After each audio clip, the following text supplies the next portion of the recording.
ujian di atas dunia yang kita nggak bisa pilih karena Allah yang memilihkan ujian buat kita, jadikanlah ujian itu penyebab Allah masukkan kita ke surganya. Itu yang paling penting. Jangan atur Tuhan. Tuhan, kenapa sih aku begini, kenapa aku sih begitu. Ini komplain namanya.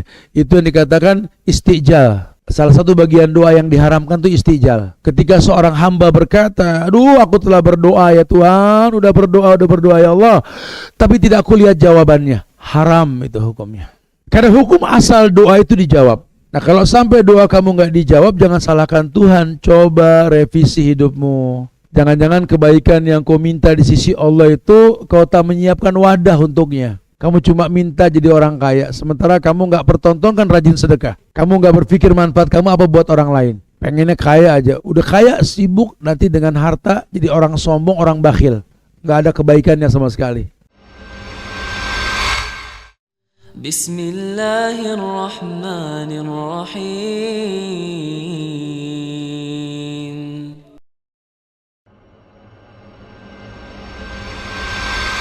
Maka saya sering ngomong, kita nih yang udah gak muda lagi nih, ya udah jadi orang tua, umur udah 50 ke sana dan 60 ke sana, udah jangan banyak renovasi rumah.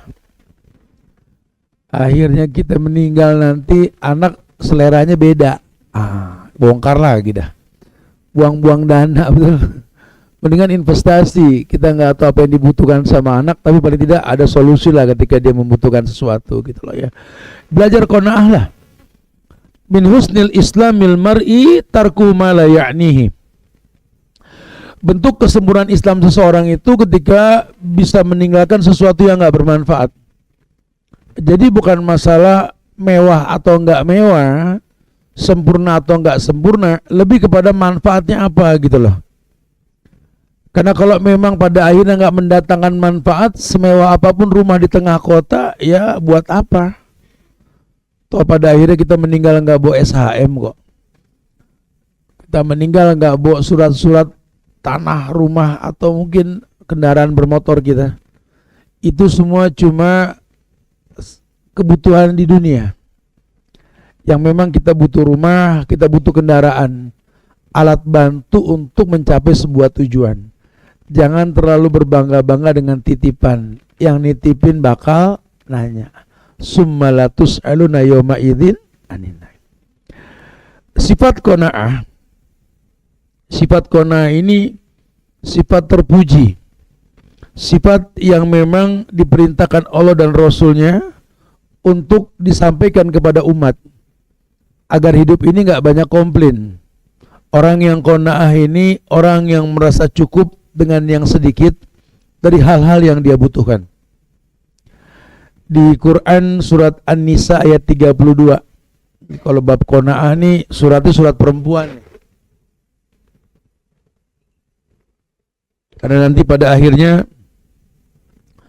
agama juga menjelaskan di Ali Imran ayat 14 itu zuyina linnasi hubbus syahwat minan nisa'i wal banin wal qanatiril muqantarah minadh dhahabi wal fiddah wal khailil musawwamah wal an'am wal hars dzalika mataul hayatid dunya wallahu inda husnul ma'ab.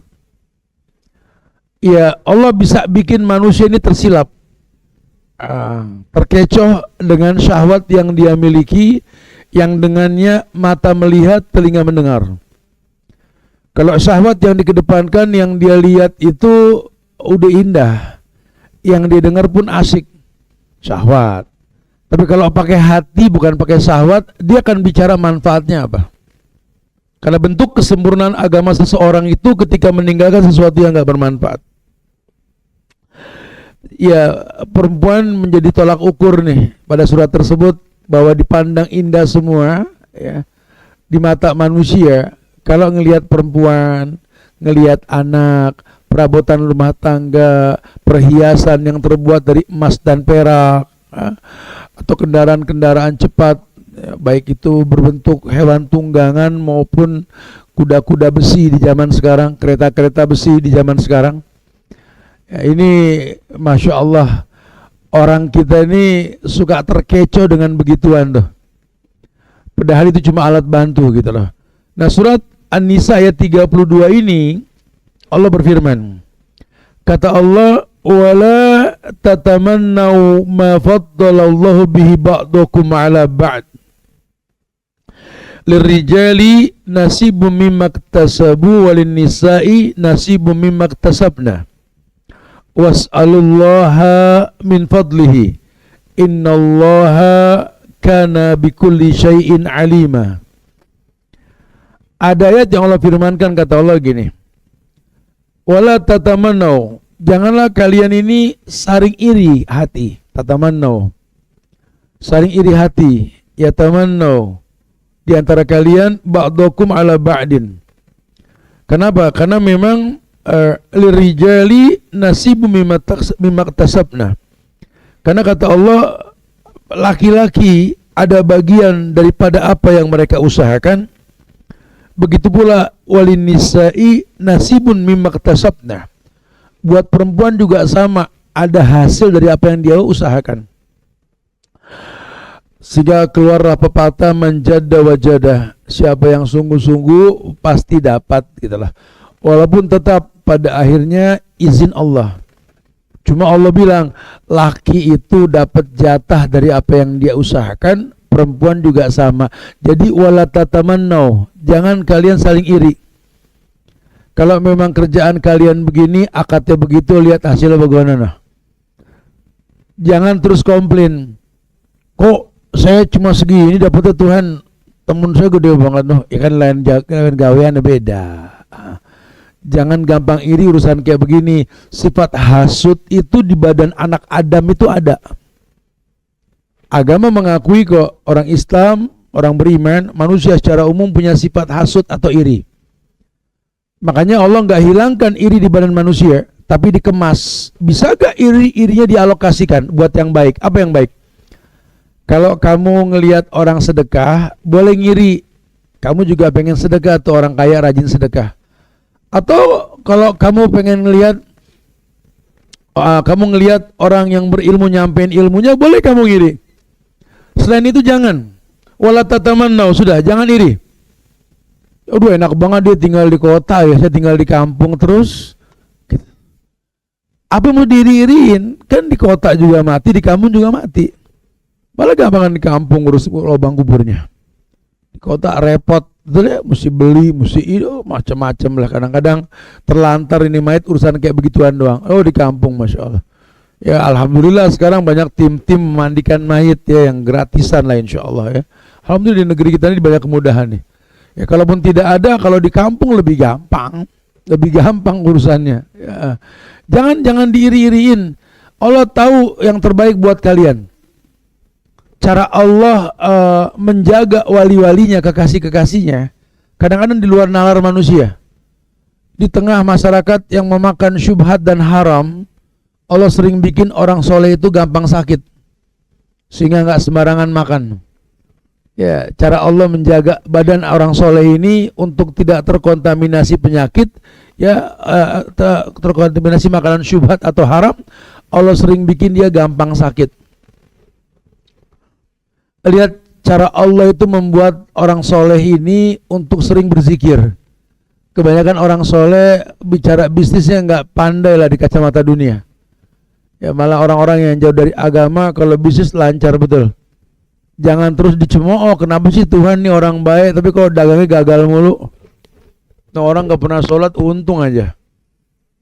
Jangan dikomplain. Ya kata Rasul, kadang-kadang cara Allah menjaga diri seseorang untuk selalu beribadah kepada Allah seperti pengembala yang menjaga ternaknya dari tempat yang memang layak untuk ditempati.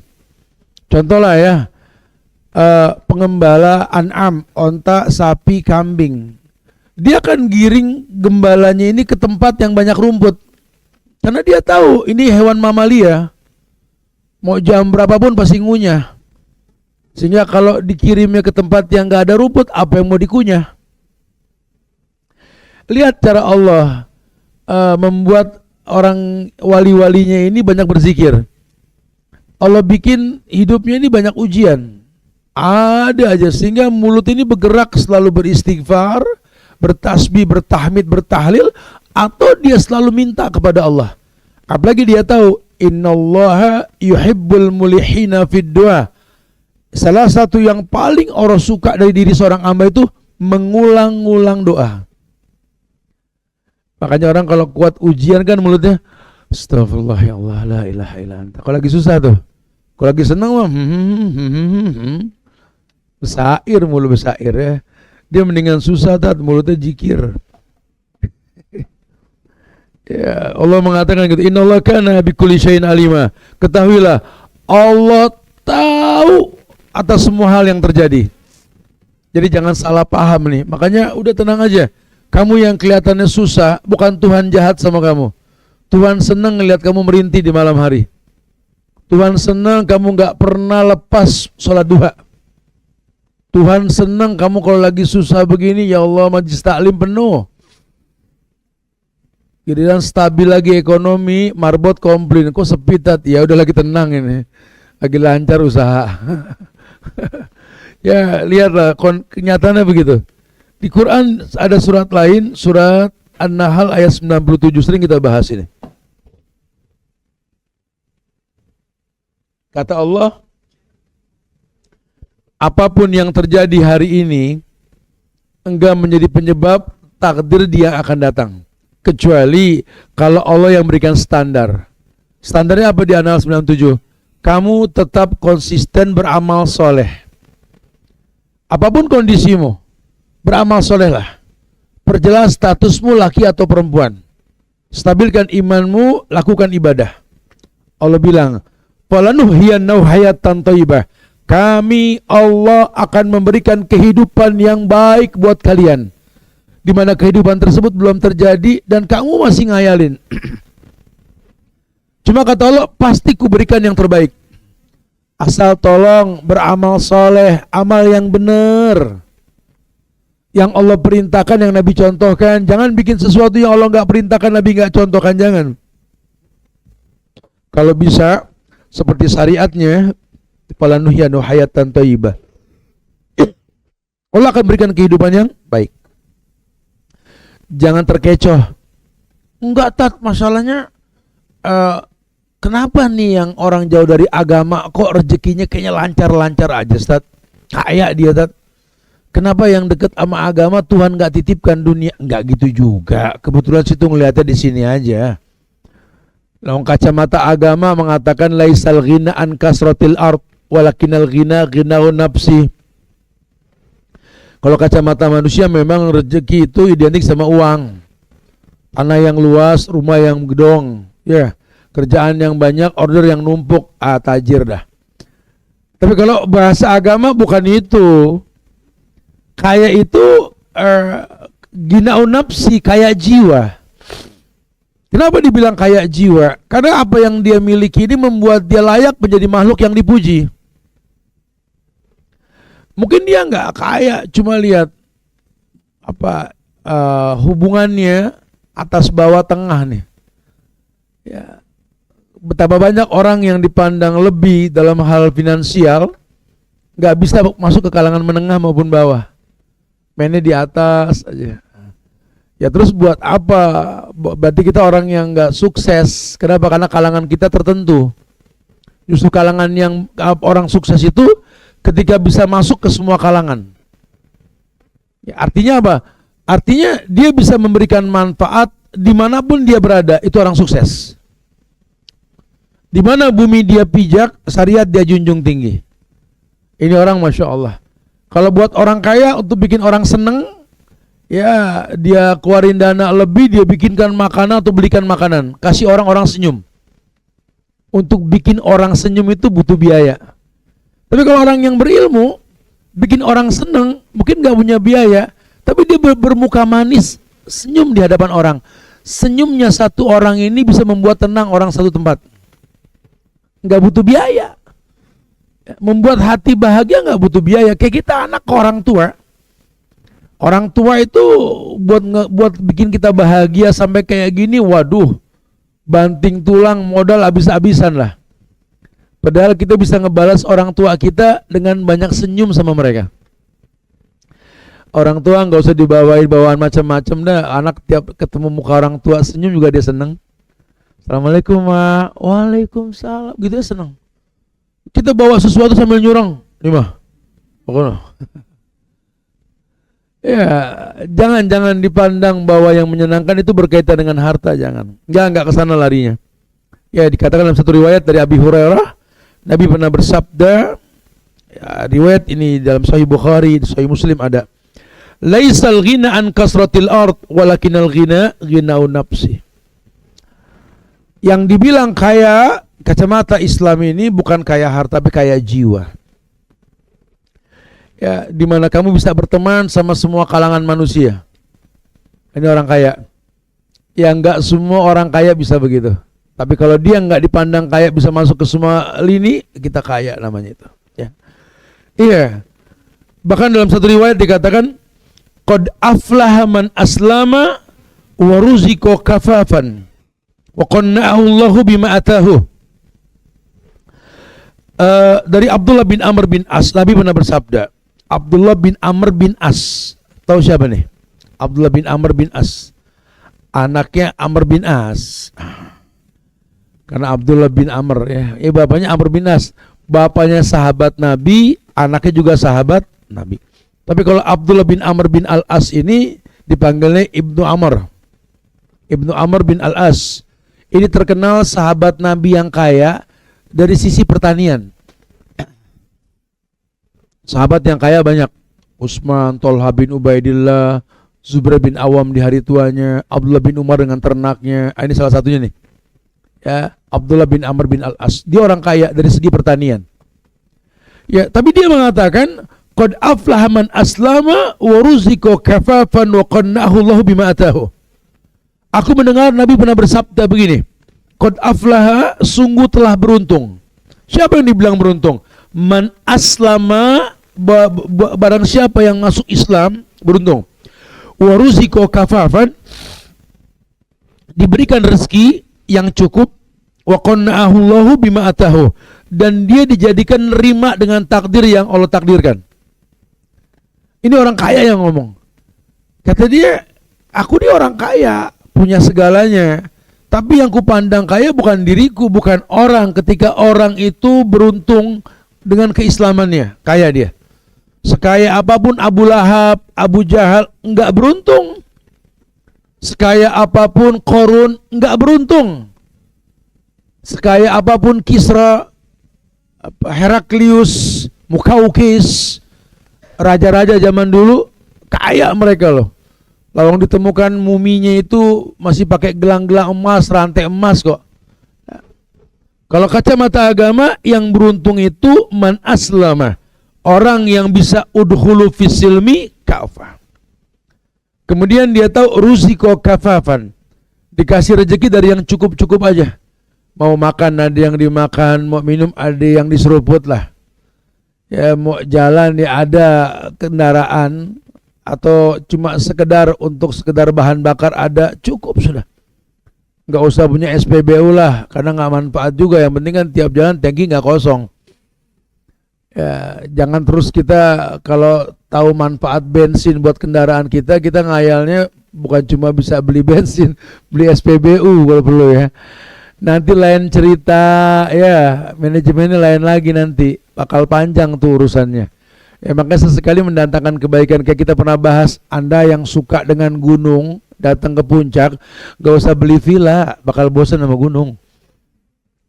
Anda yang suka dengan sungai, ya gak usah beli tanah riverside lah ya. Ya sesekali lah kita glamping pinggir sungai lah, jadi ngangenin. Ya, karena orang serakah enggak pengen punya sekalian, ya rusak akhirnya. Keuntungannya enggak double-double, yang ada kerusakan yang bakal dia lakukan. Itu bahasa agama. Dia diberikan rezeki yang kafafan, yang sekedar cukup. Wa qanna'ahu bima atahu, dan dia enggak ada komplain dengan apa yang Allah titipkan sama dia. Itu orang yang beruntung, kata Nabi. Dari Ubaidillah bin Muhsan Al-Khatami, Nabi pun pernah mengatakan, man asbaha minkum aminan fi syirbi, mu'afan fi jasadih, indahu qut yaumihi, faka'annama hizat lahud dunya bihadafiriha. Ini arti gini, man asbaha minkum aminan, orang yang bangun pagi aman. Bangun pagi, Ya, aman, artinya nggak ada perang, nggak ada kerusuhan, nggak ada kebisingan, bangun aminan. Fisirbi, yakni di rumahnya, mu'afan fi jasadi, sehat badannya, indahu qut yomihi, ada makanan sekedar yang bisa dimakan di siang hari nanti. Faka'annama hizat lahud dunya bihadafiriha, maka seakan-akan telah dikumpulkan untuknya dunia beserta isinya. Lihat bahasa Nabi. Orang asal bangun pagi aminan fi syirbi, aman, tenang, gak ada keributan di rumahnya, aminan fi syirbi. Mu'afan fi jasadi, sehat badannya, lihat. Dan untuknya ada sekedar yang buat dimakan siang nanti. Kelas, sepertinya dia punya dunia dengan isinya. Allahu Akbar. Karena nanti banyak juga orang yang mewah rumahnya, serba kecukupan, bangun paginya la yakumuna illa kama yakumul ladzi yatakhabbatu syaitan minal mas li'annahu akilur riba. Quran bilang ini orang bangun kayak orang gila bangun tidur, tegang aja. Padahal rumahnya mewah, makan tinggal makan, semua tinggal bilang, semua tinggal tunjuk, bangun pagi kayak orang ruwet. Ini pemakan riba nih. Allah bilang pemakan riba la yakumuna illa kama yakumul ladzi yatakhabbatu syaitan minal mas. Mereka enggak mungkin bangun dari tidurnya kecuali kayak orang gila bangun tidur. Rumah gedong, mobil banyak, pinggir jalan lagi. Ya kalau mau jalan kemana pun tinggal nyuruh supir. Bahan bakar no komplain lah, selamanya penuh. Tapi tiap hari yang ngelihat mobil, ngelihat jalanan begini, ambil napas. Ya Allah, kemana ya? Kemana? Orang keder nih. Kendaraan ada, semua ada, nggak ada halangan. Rumah pinggir jalan, masih nanya kemana ya? Orang keder. Tuh lakinya begitu tuh. Bininya sama. Buka kulkas banyak makanan yang belum diolah. Itu sawi udah mulai layu. Itu yang namanya bawang bakar tanpa tanah. Telur di pinggiran pintu kulkas sampai kayak bola golep, keras betul. Beku. Apa yang enggak ada? Aduh, tuh ikan sampai kedinginan salah bantal nengok ke atas ya mata gini. Ikan selar tuh. Buka kulkas lok pinggang tuh bini. Ya Allah, masak apa ya? Keder. Orang keder. Lawang makanannya banyak tinggal diolah, masak apa? Anaknya nurun. Tiap pulang sekolah ke meja makan buka tutup saji, makanan banyak. Ya Allah, makan apa ya? Keder. Orang-orang keder banyak sekarang 2025 nih. Iya, kayak orang bingung. Orang-orang Jakarta baik yang keder tuh. Semuanya ada di Jakarta. Kok ya ngayalnya glamping, bikin kemah pinggir sungai. Atau jalan ke tempat-tempat yang subhanallah. Ini kita kayak orang bingung. Nggak ada dicari, udah ada didiemin. Kayak orang-orang keder kita ini. Ya bukan nggak boleh ya. Kalau memang dibutuhkan mubah-mubah saja. Cuma kan gara-gara begini nih kita berubah fungsi hidupmu yang tercipta untuk beribadah. Akhirnya ibadah nggak kita lakuin. Aktivitas pun gak ada yang kita lakukan. Terbuang waktu percuma. Wajar Tuhan Sang Pencipta waktu bersumpah demi waktu. Manusia rugi demi waktu, manusia rugi. Hidupnya habis buat dibuang-buang. Kelihatannya keker badannya, cuma kerjaannya di kasur, ngecek handphone pagi, siang, sore, malam. Sampai ya Allah kayak sosis dibakar, puter sono, puter sini. Ngapain anak muda begini? Allah. Gak ada gawean, mata ke handphone terus dari pagi sampai malam. Ketemu temen yang diomongin kayak yang betul. Bro, nanti kita kalau 5 tahun lagi kita sukses nih. 5 tahun sukses dari mana? Lo gak gawe, cuma di kasur bolak-balik tadi. Gak ada aktivitas. Ini orang-orang keder semua. Nggak jelas gitu loh, menginginkan sesuatu yang baik tapi nggak tahu permulaan bagaimana memulai kebaikan. Ya hati-hati ya, nggak gitu agama tuh nggak kayak gitu. Agama justru menekankan kepada kita bahwa kamu telah dimudahkan sama Allah. Sepertinya kamu orang kaya yang punya dunia dan isinya. Kalau di mata Tuhan yang penting kamu bangun, nggak ada kerusuhan, nggak ada perang, dan memang ada perang di negeri kita. Ya, perang batin banyak, perang nyata enggak lah. Perang batin banyak, konflik yang kita buat-buat di batin kita banyak. Padahal nggak ada masalah. Aduh, kalau ini hari saya nggak dapat saya mati nih. Sampai 2 hari yang lalu, 2 hari berikutnya nggak mati-mati nih orang. Panik yang dibikin-bikin gitu ya. Ya, kenapa? Karena kita dibikin apa ya? Jadi kayak menonton itu apa? Peradaban palsu. Karena yang kita tonton ini bukan yang di negeri kita, di negeri lain. Ya, kita lihat tontonan-tontonan di negara lain yang negara kita nggak kayak begitu. Karena sering kita nonton, akhirnya kita terwarnai. Benak kita terbrainwash dengan apa yang kita lihat. Itulah kenyataannya. Akhirnya rasa khawatir yang timbul.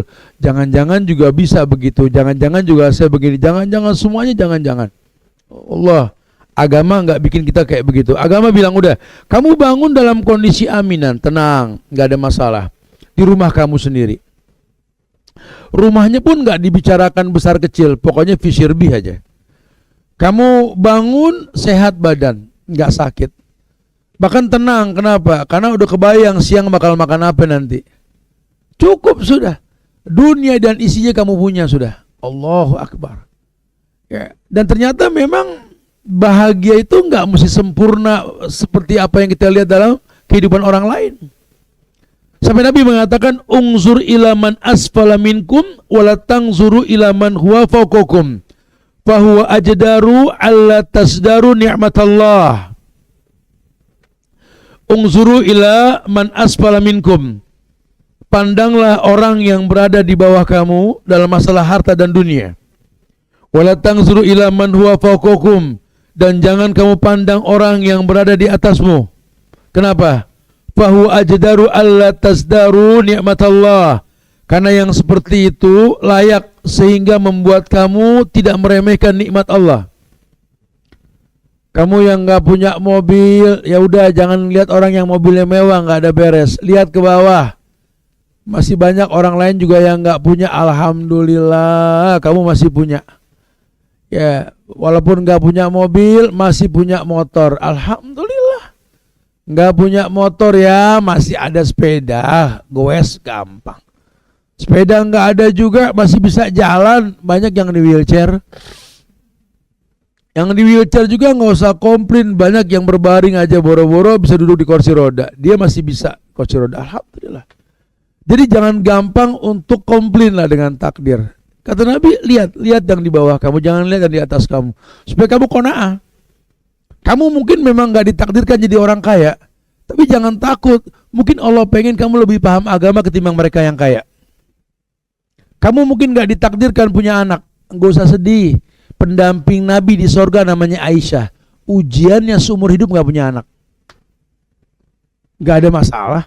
Tapi sampai hari ini, ya lebih dari 2000 hadis yang diriwayatkan melalui Aisyah. Aisyah nggak direpotin sama anak, dia kencengin baca Quran, hafalannya, dia kencengin hadisnya, sehingga periwayat. Ya, dia nggak picik pandangan, karena orang kalau picik pandangan merasa nggak bakal ke surga kalau nggak punya anak. Salah. Ada nggak ada anak, yang penting bisa gak kita ke surga, itu yang paling penting. Jangan jadi orang yang terkecoh.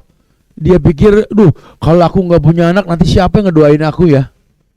Ya memang sih secara logika betul. Ya kita butuh 2 anak kan. Tapi kan ponakan anak. Kalau memang qadar Allah kasih kita nggak punya anak, ya jangan jauh dari ponakan. Justru manfaatkan kesempatan waktu luangmu ini untuk mendalami Quran, mendalami hadis. Ujian di atas dunia yang kita nggak bisa pilih karena Allah yang memilihkan ujian buat kita. Jadikanlah ujian itu penyebab Allah masukkan kita ke surganya. Itu yang paling penting. Jangan atur Tuhan. Tuhan kenapa sih aku begini, kenapa aku sih begitu. Ini komplain namanya. Itu yang dikatakan istijal. Salah satu bagian doa yang diharamkan itu istijal. Yaqulul abdu qad da'utu falam ara yastajibuli. Ketika seorang hamba berkata, aduh aku telah berdoa ya Tuhan, udah berdoa ya Allah, tapi tidak aku lihat jawabannya. Haram itu hukumnya. Karena hukum asal doa itu dijawab. Nah kalau sampai doa kamu nggak dijawab, jangan salahkan Tuhan. Coba revisi hidupmu. Jangan-jangan kebaikan yang kau minta di sisi Allah itu kau tak menyiapkan wadah untuknya. Kamu cuma minta jadi orang kaya, sementara kamu nggak pertontonkan rajin sedekah.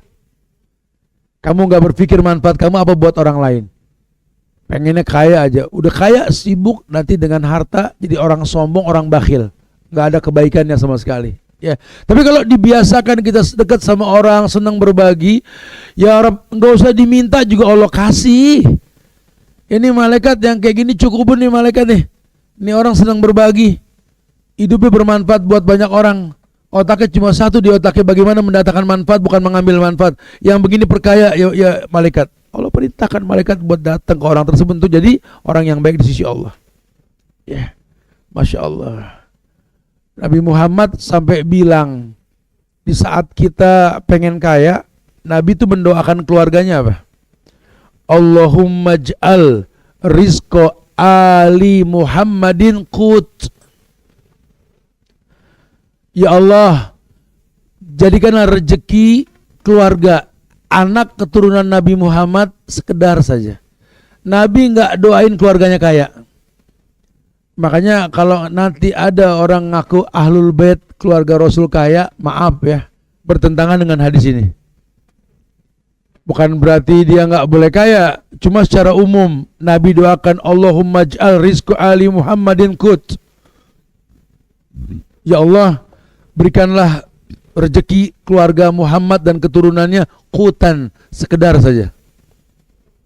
Bahkan keluarga Muhammad, inna ala Muhammad ayakulu sodaqah. Riwayat yang sahih, Muhammad mengatakan keluarga Muhammad, keluarga Nabi Muhammad tidak makan sedekah. Gak boleh turunan Nabi minta-minta, gak boleh, haram hukumnya.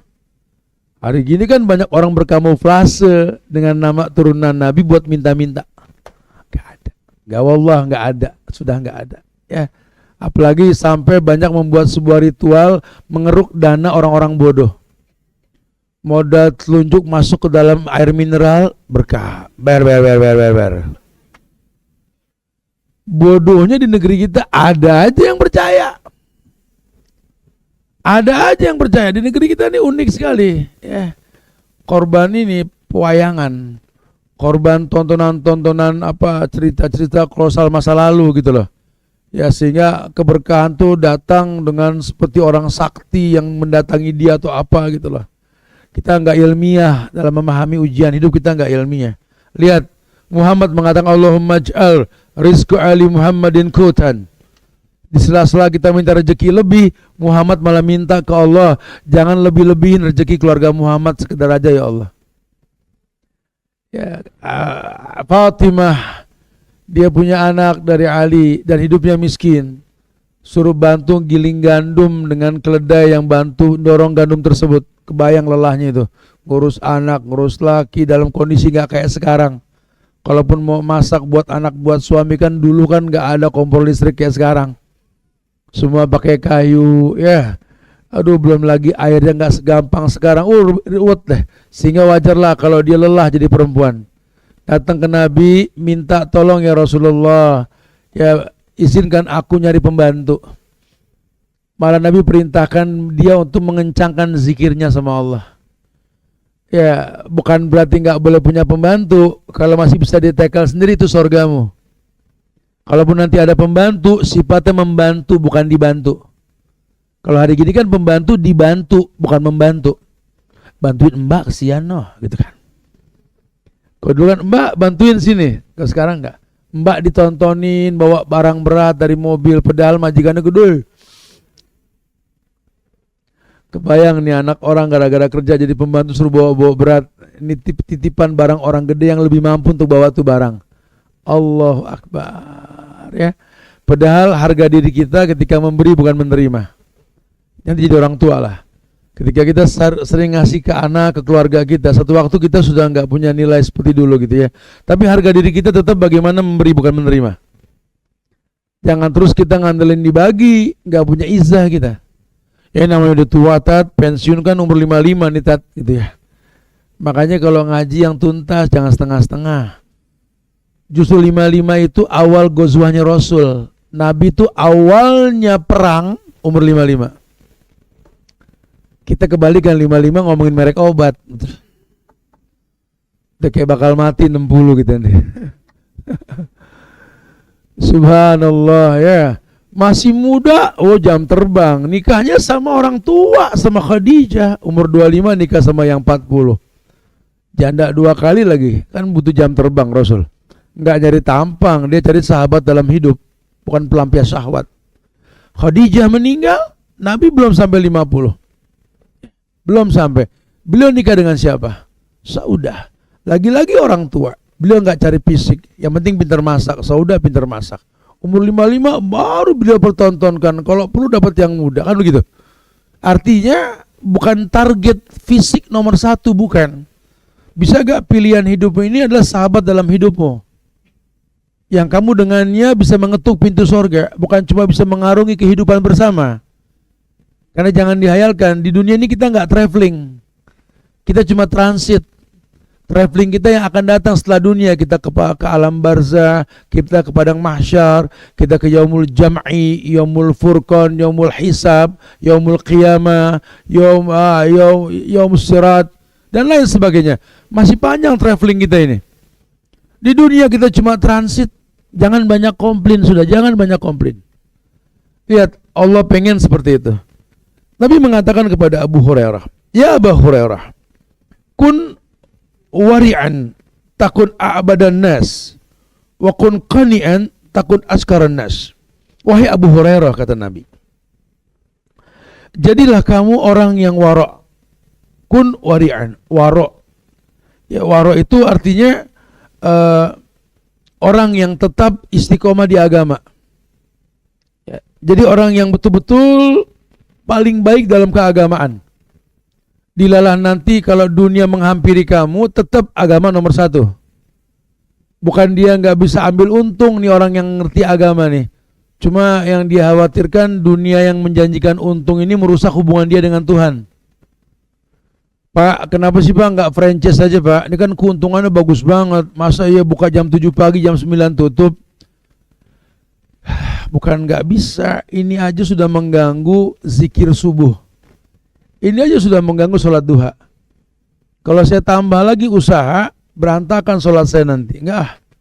Toh ini juga sudah cukup kok. Hidup nggak punya utang walaupun nggak kaya, nyaman. Jadi orang-orang qanaah begitu. Oh, nggak kayak orang yang rakus pengen semua diambil keuntungannya. Enggak lah. Ukuran dia pokoknya dunia ini sekedar. Jangan sampai gara-gara dunia sholat terlambat. Karena kalau tidak, ini yang kita lihat di hadapan mata kita. Justru orang makin sukses dalam usahanya, makin jarang sholat berjamaah. Orang makin hebat dalam posisi jabatannya, makin sering masbuk. Siapa yang terlambat? Bos. Oh, bos. Cuman kan terlambat mulu, dia sih gak maru. Emang dia yang bikin masjid gitu loh. Jadi ukurannya dia yang bikin. Terus kalau dia sudah bikin, lebih mulia ketimbang yang lainnya. Di mata Allah itu bukan cuma sekedar buatnya, setelah buat mau diapain tuh tempat gitu loh. Ya, jangan terkecoh. Dia bisa bikin masjid ya wajar lah, dia punya uang. Uang juga uang Tuhan, bukan uang dia. Kalau nggak dia puterin ke masjid ya dosa dia nanti. Kan Allah cuma titipin itu dunia dalam bentuk uang tadi buat dimanfaatkan. Kalau bahasa Tuhan itu nahnu narzukukum wa iyyahum. Kami kasih rezeki sama kamu tuh buat mereka. Wajar orang kaya nyumbang gede. Ya, wajar sekali. Tapi jadi nggak wajar kemudahan yang dia miliki nggak membuat dia di sop paling depan. Ya nggak jadi kesian lah si miskin yang nggak bisa bersedekah. Tapi lihatlah, hasil sedekahnya membuat dia nyaman di depan masjid yang paling depan. Buat Allah itu inna akramakum indallahi atqakum. Yang paling mulia di antara kalian itu yang paling bertakwa di sisi Allah. Bukan yang paling banyak hartanya, ya yang paling dekat dengan kemuliaan. Harusnya orang kalau sudah kaya kan lebih gampang, nggak ada alasan buat terlambat lawang dia yang punya dunia. Kalau miskin telat wajar, memang jalannya jauh, nggak ada modal juga buat jalan cepat. Kalau ini kaya mah nggak ada alasan. Ya, dia bisa pesan mobil apa aja, beli motor apa aja, atau dia bisa stop nih event untuk nggak mengganggu ritual ibadah dia kepada Allah. Dia orang punya power, cuma kenyataannya nggak. Malah si miskin yang papa ini dapat sop paling depan. Si kaya yang segalanya punya nggak pernah bisa on time dalam ibadah. Itu orang rugi, orang miskin itu. Makanya Abu Hurairah kata Nabi, kun wari'an takun abadan nas. Kamu jadi orang yang ahli ibadah, maka otomatis kamu akan jadi orang yang paling qanaah, orang yang paling bersyukur di sisi Allah. Ya, jangan sampai kamu gak kenal agama. Jadi ukurannya bukan standar baik menurut kita, bukan. Standar baik menurut Allah. Karena rezeki yang kita miliki di dunia ini takdir yang telah ditentukan. Rezeki yang kita miliki di dunia ini takdir yang telah ditentukan. Kita sering dengarkan kajian tentang malaikat yang diperintahkan meniupkan ruh dalam kandungan seorang ibu pada bayi yang akan dihidupkan sama Allah. Kalau nanti itu bayi udah ditiupkan ruh, yuktabu bi arba'i kalimat, ditetapkanlah 4 ketetapan kalimat. Bikat birizki wa ajalihi wa amalihi sakiyun au sa'idun, ditentukan sudah. Ke depan kamu seperti apa Allah Maha tahu, dan kamu mesti berhusnuzon. Tidak ada takdir yang buruk. Kalau nanti kau rasakan buruk dalam takdir karena memang prasangka burukmu sama Allah, kamu nggak qanaah. Orang kalau kaya nggak qanaah, kurang, nggak tahu apa yang dia cari, sampai kurang tidur, kurang istirahat, nggak ngelihat anak tumbuh berkembang, nggak bisa silaturahmi, ya mau ngapain juga, nyeksa diri. Emang kalau udah meninggal bawa banda, kan nggak ada gunanya tuh banda. Ya, kita bukan mayit orang Mesir kuno yang dibalsem jadi mumi, bawa banda semua ke dalam peti mayitnya, toh dibawa juga nggak ada manfaatnya. Banyak kok peti mumi yang dibuka udah jadi tulang belulang, masih utuh, orang udah kacau bentuknya. Kita bukan mereka, pun kita seperti mereka. Lihat, apa iya manfaat dunia sama orang yang sudah mati? Gak ada. Idza mata ibnu Adam in qata'a amaluhu. Kalau anak Adam meninggal, putus dengan dunia. Mendingan mumpung masih sanggup untuk urusan dunia, berfikirlah bersedekah. Ada satu riwayat di mana mayit yang diwafatkan oleh Allah, ketika di alam barzah, dia minta izin sama Allah dihidupkan kembali walaupun sebentar. Untuk apa? Aku ingin bersedekah ya Allah. Kalau tahu manfaat sedekah di dalam kubur, ya Allah pengen saya bagiin orang deh. Daripada saya pegangin doang tuh sepatu sampai numpuk, kepake kagak. Baju banyak, kepake kagak. Kalau dikasih orang pakai itu sepatu buat cari nafkah buat keluarganya, tiap manfaat nafkah pahala buat dia. Baju juga begitu. Daripada buat punya dia di lemari udah berbulan-bulan gak disenggol karena selalu ada yang baru, bagiin orang deh. Mungkin ada orang yang butuh dia pakai buat sholat, pahala sholatnya pahala dia. Enggak dia pengen sia-sia. Atau mungkin dia punya ladang yang luas, ngapain cuma di pagar, kawasan dilarang masuk, terus ngapain beli kalau orang gak boleh masuk? Mendingan tanamin rumput, ketahuan. Rumput odot misalkan sekarang tuh ya, akan kambing suka, sapi suka. Itu banyak orang-orang yang ternak hewan itu ya, untuk diambil rumputnya nanti dibesarkan hewan dijual Idul Adha. Itu korban orang dari hewan yang dibeli dengan rumput yang dimakan, pahala korbannya pahala dia. Coba. Ketimbang di pagar, akhirnya jadi sesuatu yang berbahaya, malah jadi semak belukar, nggak ada manfaatnya. Begitu rumah juga sama. Ya, bahasanya investasi. Allahu Akbar. Nggak ada manfaatnya. Min husnil islamil mar'i tarkuhu ma la ya'nihi. Bentuk kesempurnaan Islam seseorang itu ketika meninggalkan sesuatu yang nggak bermanfaat. Ayo, mumpung masih mampu untuk berbuat baik, fastabiqul khairat. Orang-orang qanaah begitu. Sehingga nanti lebih mengarah kepada zuhud. Zuhud itu dia batasi hidupnya dengan dunia. Dia bisa ngapain aja, cuma yang jadi masalah kan dia berusaha membatasi dengan dunia. Dia cuma khawatir kalau dunia semua dia aktifkan, kesempatan buat ibadah nyaris nggak ada. Ya dari pagi sampai sore kerja terus. Ya kapan ngajinya kita? Ya sementara kan yang kita butuhkan pahala ngaji tadi. Ya padahal kita sudah punya power, punya kemampuan. Dengan uang yang kita punya bisa beli suplemen jadi sehat. Ya punya perpustakaan, bisa belajar, punya waktu lah. Intinya pembantu ya tinggal nyuruh semua bisa. Mestinya bisa maksimal loh itu. Menjadi orang yang nggak jauh dari Quran harusnya. Cuma ya nggak tahu lagi-lagi dunia. Dunia ini watafakhurum bainakum watakasrum fil amwali wal aulad. Memang dunia ini cenderung membuat kita bermewah-mewah.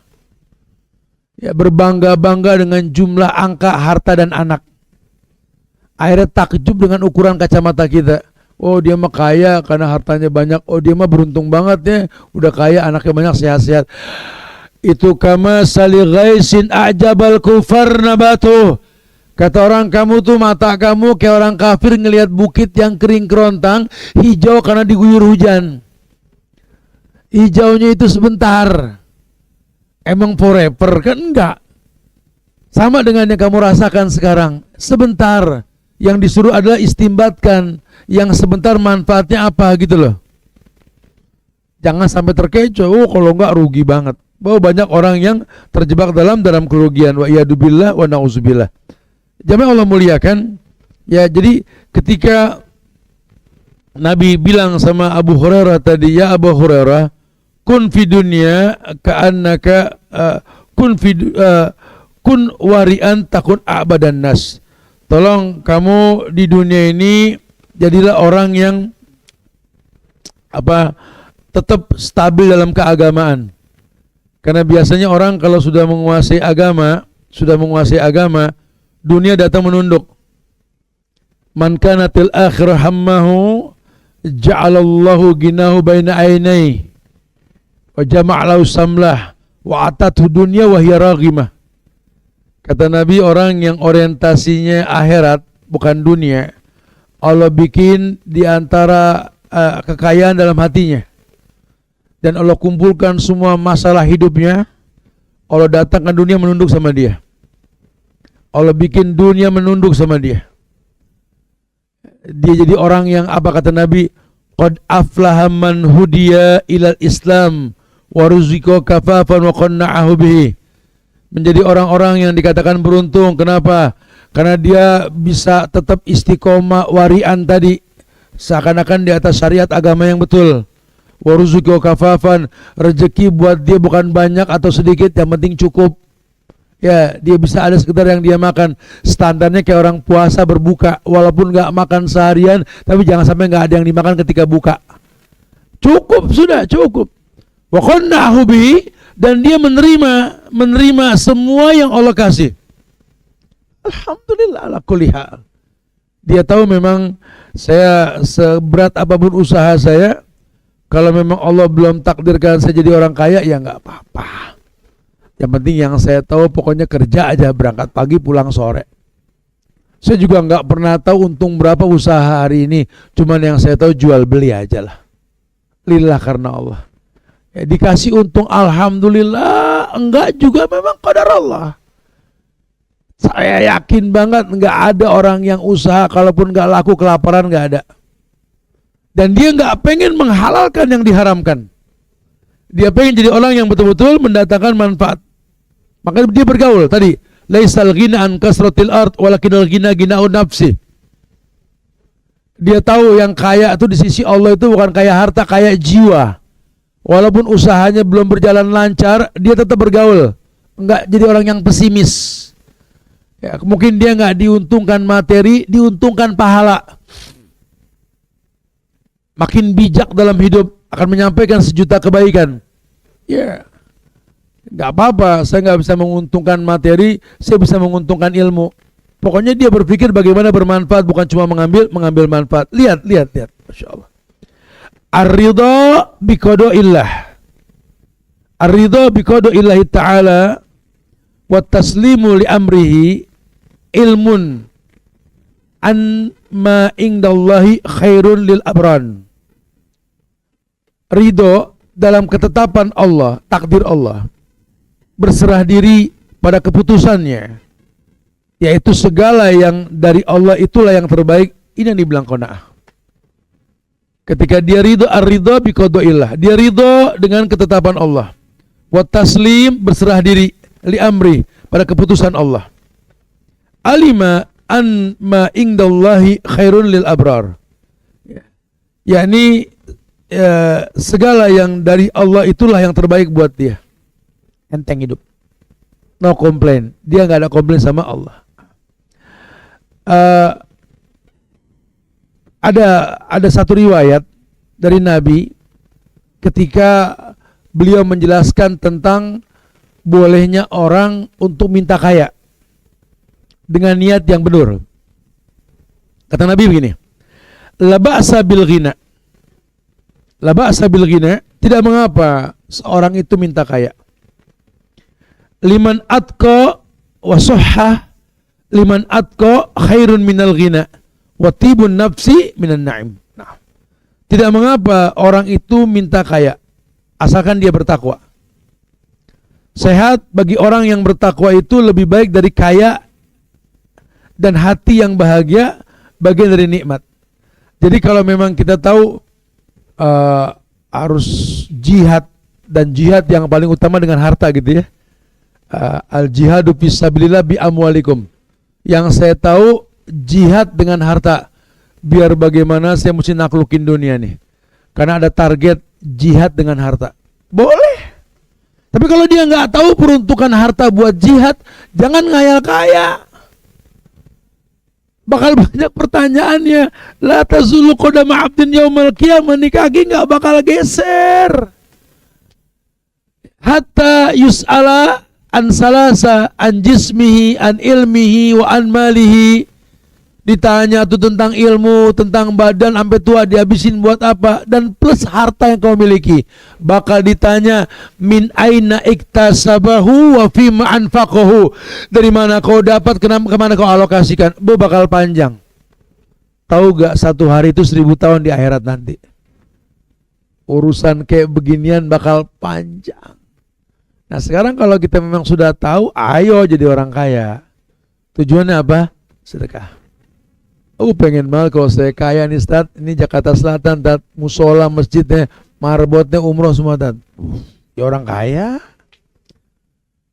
Kalau saya jadi orang kaya Ustaz, ya Allah, saya pengen banget ini masjid kamar mandinya bagus semua. Malu kamar mandi rumah lebih bagus ketimbang kamar mandi masjid. Aduh bener Ustaz, saya kalau ada rezeki lebih, nggak ada anak yatim nganggur, saya sekolahin semua. Boleh. Boleh. Ya, kalau saya punya rezeki lebih, saya pengen orang-orang tua udah nggak usah masak, makan dari saya semuanya. Jangan berkeluh kesah, kesian anak dihujat dicaci, kenapa? Karena nggak ngasih bulanan. Tenang Bu, anak nggak ngasih saya yang nyukupin. Kalau kaya kan enak ngomong begitu. Ngayal. Kadang-kadang kita ngayalnya kagak begitu ya. Lihat tiba ngayal doang. Ustaz, kalau misalnya saya jadi orang kaya masa, pokoknya apa yang orang pengen tinggal ngomong dah. Ya ngomong aja gitu. Jadi boleh. Nabi yang bilang la ba'sa bil ghina. Kalau bisa begitu nggak apa-apa, itu kaya yang bagus. Banyak orang-orang soleh yang masuk surga karena hartanya banyak. Tapi jujur, tidak sedikit orang yang terlena dengan kekayaannya. Ingat ya, kita kalau pernah susah, minta sama Allah nggak pengen susah. Udah nggak susah, jangan lupa kita pernah susah. Ya makanya tiap apa yang kita minta perhatiin, dijawab apa belum. Kalau udah dijawab, tutup dengan doa Al-Ahqaf 15, Robbi Auzi ini. Banyak diantara kita ini makanya susah sukses bener, Al-Ma'unah ya. Karena kalau istidrat banyak, sukses yang betul itu jarang. Ya, orang yang suksesnya betul itu selain dia usaha dan doa, dia perhatikan dijawab tidak sama Allah. No komplain lah, dia sudah minta tapi Allah belum jawab. Dia nggak salahkan Tuhan, direvisi. Jangan-jangan sih jawaban Tuhan tertunda karena maksiat. Oh iya, saya sama orang tua nggak dekat. Oh iya, sama pasangan saya begini. Oh iya, sama anak. Dia revisi. Ini orang-orang yang dapat al-ma'unah. Dia coba perhatikan ini. Oh jangan-jangan rezeki saya susah nih. Kenapa? Saya nggak tegas sama pasangan, saya laki-laki, saya dayus. Dayus tuh dayus. Dayus tuh nggak punya cemburu. Punya bini, ya padahal dia punya dana. Lihat bininya pakai kerudung masih model kecekek, gitu loh. Bertahun-tahun kerudungnya nggak syar'i. Ini laki punya power beliin kerudung yang bagusan yang syar'i, nggak dibeliin. Atau tenang saja anak nggak pakai kerudung, yang laki meninggalkan sholat wajib, dayus semua. Ini orang-orang yang masya Allah nggak ada manfaatnya, dia punya harta nggak ada manfaatnya. Padahal buat sekedar nyuruh atau mencukupi dia mampu. Ini orang-orang yang rugi. Tapi kalau orang-orang kaya yang beruntung, ya dia tahu target dia kaya itu untuk mempertontonkan ketakwaan dia sama Allah. Dan dia berharap sekali kalau bisa jadi saudagar emas. Targetnya apa? Bisa zakat emas. Zakat emas itu zakat yang tertinggi. Ayo jadi orang kaya kita, punya emas yang banyak. Buat apa? Buat zakat emas. Zakat yang tertinggi itu emas. Kebayang ya? Hari gini orang berpikirnya cuma buat investasi doang, nggak mikirin zakatnya. Ada penyakit buat badan. Banyak orang yang hancur gara-gara emas. Kalau dia orang yang berilmu, dia jaga itu. Masya Allah. Bahkan doa Nabi. Doa Nabi itu terkenal dalam Sahih Muslim tuh. Allahumma inni as'alukal huda wat tuqa wal afaf wal ghina. Itu doa Nabi. Allahumma ya Allah, inni sesungguhnya aku as'alukal huda, memohon kepada engkau ya Allah petunjuk, al-huda. Wat tuqa, memohon ketakwaan ya Allah. Wal afaf, memohon diberikan sifat yang lembut. Wal ghina, dan mohon harta darimu ya Allah. Boleh? Ada. Belum lagi doa Allahumma rzuqni rizqan halalan thayyiban. Boleh. Enggak ada masalah. Ya, yang pasti kalaupun dia minta untuk kebaikan yang banyak, orang bisa kayak gini dia akan tahu. Benar ya.